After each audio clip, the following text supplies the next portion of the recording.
What's up everybody, welcome to my channel. Today I'm going to take old coasters that I had failed 3D blooms with, and coasters that I had poured extra, when I had extra resin I just poured into molds just to use it up because resin is expensive. And I'm just going to flood coat them with some colors and play with some silicone oil and see how it goes. Like my glasses today, music notes, some blues and purples. Lots of fun. Okay, hope you enjoy. We'll talk to you soon. Okay, so I have a confession. I hate cleaning. I hate it. Can't stand it. Cleaning up after doing all this resin makes me crazy. So instead of using the reusable cups that I had bought previously, I just went to the dollar store, picked up a package of these little paper cups. They were cheap and I've decided I'm going to use those. I also reuse these. They're just stir sticks, like coffee sticks or whatever, that I get at the dollar store as well, but I reuse them. I wipe them off with the baby wipe as soon as I'm done with them. There's a little bit of resin left in them, but some people say that using wooden stir sticks causes bubbles. But if you use them over and over again, the resin gets into the stir sticks, and I think that would get rid of the problem. Anyways, thanks for listening. We'll see you soon. I should add, it's not so much that I hate cleaning, although I do. It's also the waste. In order to clean reusable cups, I find I use a lot of paper towel and a lot of baby wipes and alcohol, and I actually think it would be better for the environment just to use the paper cups. So let me know what you think. Take care. I'm just lining the bottom of the coasters with some tuck tape, which you'll see later I regretted, but the non-sticky side of tuck tape is great. Resin doesn't stick to it. That's why I use it when we create our river tables in our molds. But the sticky side just isn't meant to come off of anything. So when you do eventually get the tape off, it leaves a really bad residue. I've sanded the coasters and cleaned them off with alcohol. And then make sure that you use a level and make sure that they're level from different angles. Otherwise, the resin will flow off to one side. I've used the top side of the coasters, the side that sits up in the mold, because it has a tiny lip on it that will hold more resin.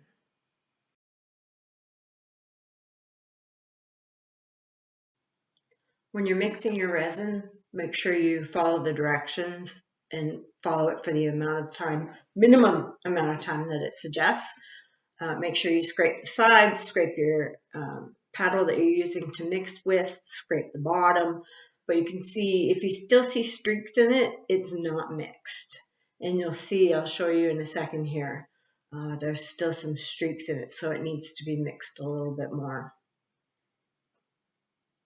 It's still cloudy.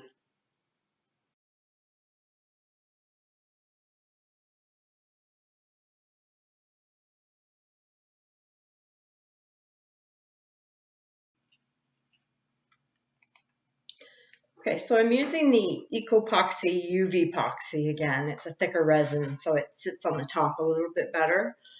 The colors I'm using are Beaver Dust Rainbow Blue, Isopoxy Apple Green, which I love, Black Diamond Purple, which is a purple with a blue tinge to it, and the pigment paste is Colorberry Crystal White, and the red is just an alcohol ink, Let's Resin Red. I start by pouring the white onto the top, and you'll see that I probably should have made it a little bit more opaque, added a little bit more paste, because you can see the colors through. But once I put all the different mica powder mixtures on top, you'll see that you won't be able to see through at all. So I'm just spreading it out to the edges, and because I used the top part of the coaster, the part that sits on at the top when you pull it out of the mold, It's got a little bit of a lip, so you'll see that the white actually doesn't flow over the edges. Once I add the color, some of it will flow over the edges, but that's okay.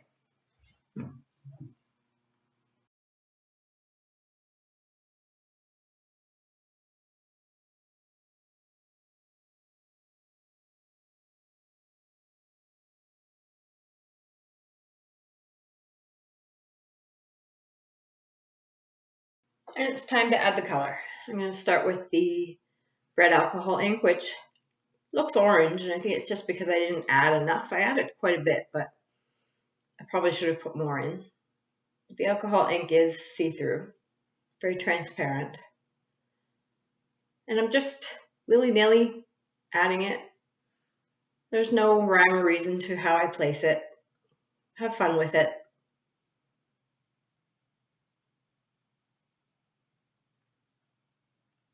You'll see once I add the silicone oil that the look is going to completely change anyway, so it really doesn't matter what format you use to place the colors down. I've got a couple of different trials at this, and I placed my colors down in different formats, and it really didn't make a difference because of the silicone oil. The silicone oil moves everything around quite a bit. So next is the blue, which is the Beaver Dust Rainbow Blue. And again, just willy-nilly, throwing it over the top.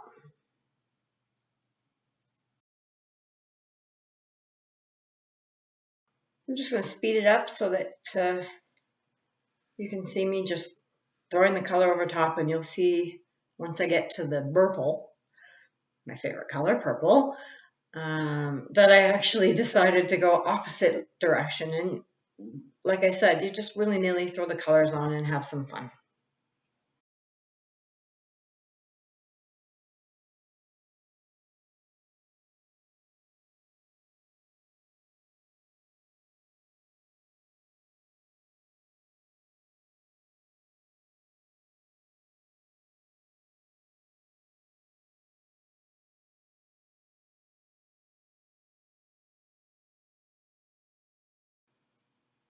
So I decided to try and play with the heat gun.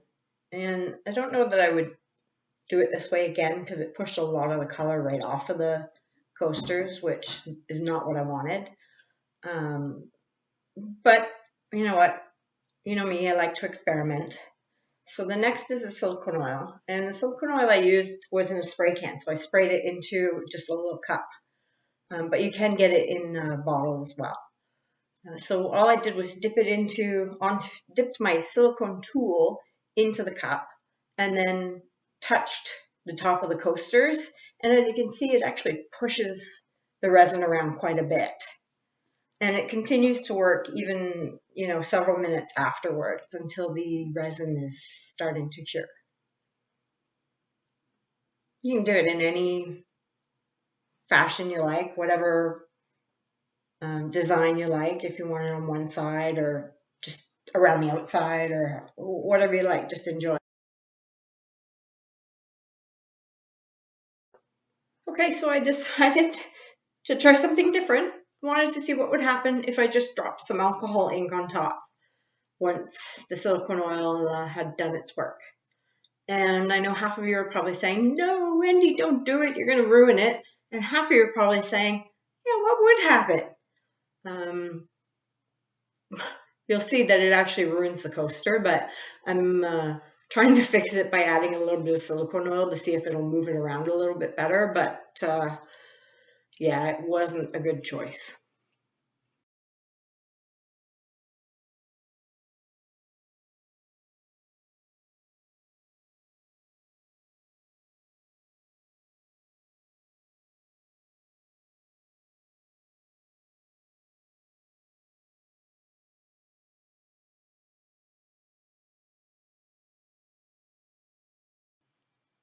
Here's the square coasters, which I decided not to play with the silicone oil on to see what would happen.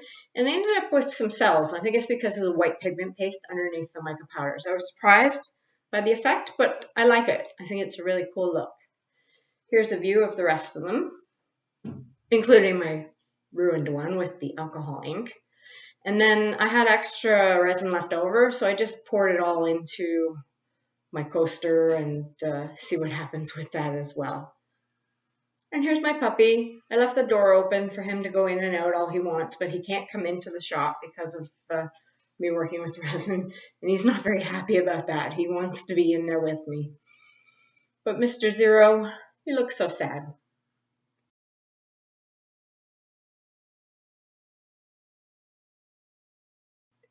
This is the first set of coasters that I tried this technique with, and you'll see I didn't tape it off, so it's got quite a few drips on it. I'm going to show you how to remove those drips if you decide not to tape it off. It's actually quite easy. All you need is a heat gun and an X-Acto knife. And all you have to do is heat it up, and you have to heat it up a little bit. If you don't heat it up enough, you'll see that they don't come off quite as easily. But if you heat it up well enough, they come off like butter.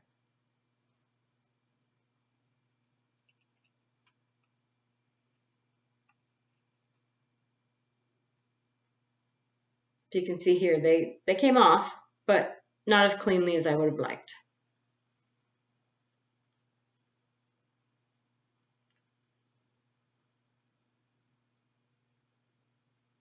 And again, just heat up the section that you're working on. You don't need to heat up the whole thing.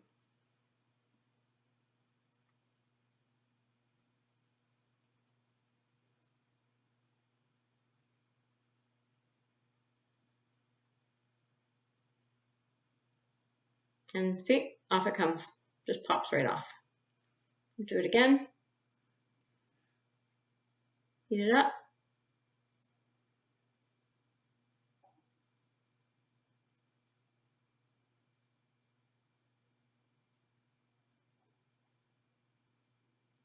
Hit the X-Acto knife, and it just pops off like butter. And then what I'll probably do is a really light sanding with a fine sandpaper just to get rid of any residue. But I think for me, this is the easiest way to deal with drips. Now, my tuck tape. Big mistake. I'll show you that this side of the tuck tape, the resin doesn't really stick to. I can pop those little bits off fairly easily. My nails are a little bit thick, so it's hard to get in under there, but as you can see, they just pop right off, which is great. But tuck tape is sticky shit. It sticks to everything. And not only is it tough to pull off of the back of the coaster, it leaves a massively sticky residue on the back of the coaster. So here I'm going to just try and peel it off. Get my nail in under there and pull. And as I'm pulling, the little drips are popping right off, no problem. But as you can see, I'm having a real tough time get that off.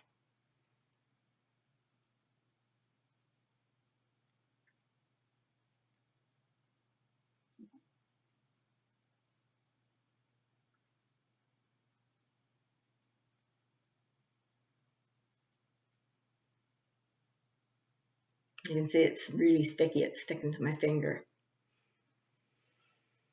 And here we go again, trying to pull it off. What a mistake this was.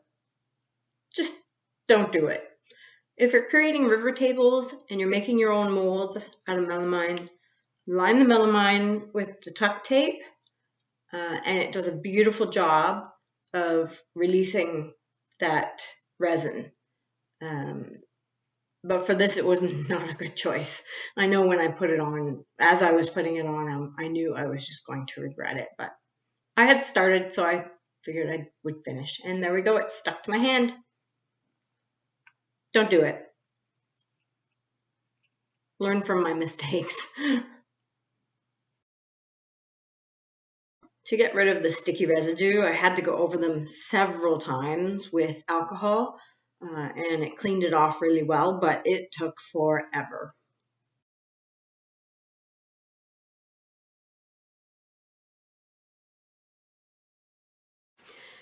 So I actually did this a few times, and I did them in different ways. This was the first time that I did a cover-up. See, there's the cover-up, there's the failed bloom. And all I did was take a bunch of mica powders and poured them on, a little bit of white pigment paste, poured it on, and then touched it with the silicone oil. I didn't use anything to blow it around or heat it up or anything, and I like the result. I think they're kind of cool.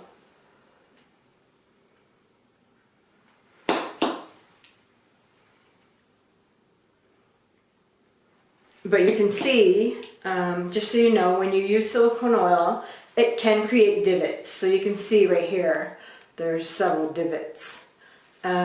So what you'll want to do if you do use it is to, once you're done with this project, wipe it down really well with alcohol a couple of times, and then you'll want to dome it just to cover up the divots that it created.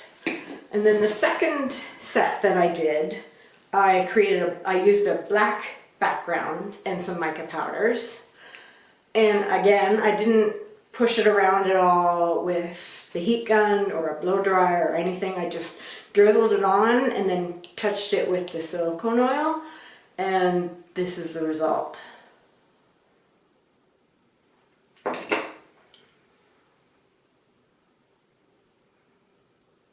I really like these ones actually. The silicone oil didn't create as much of a divot on these ones, but there's little divots here and there, and you can see a little bit of the silicone oil residue because I haven't cleaned them off with any alcohol yet.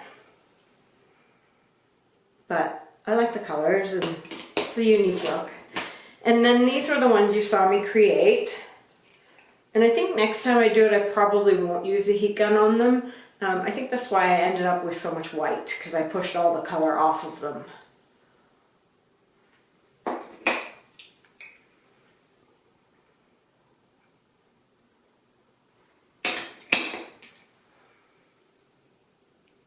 And then here's the one that I ruined by dropping the alcohol ink on it, but I had to try. That's just me. I like to try different things, and I want to see what would happen. It's okay. I'll just dome it again, cover it again, and add more colors. And then here were the square ones that you saw me make. And you can see these ones I didn't use the silicone oil on, but there's actually some cells in there.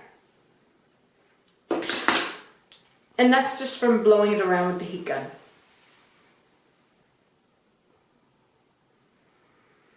So you see, you can reuse projects that you weren't necessarily happy with.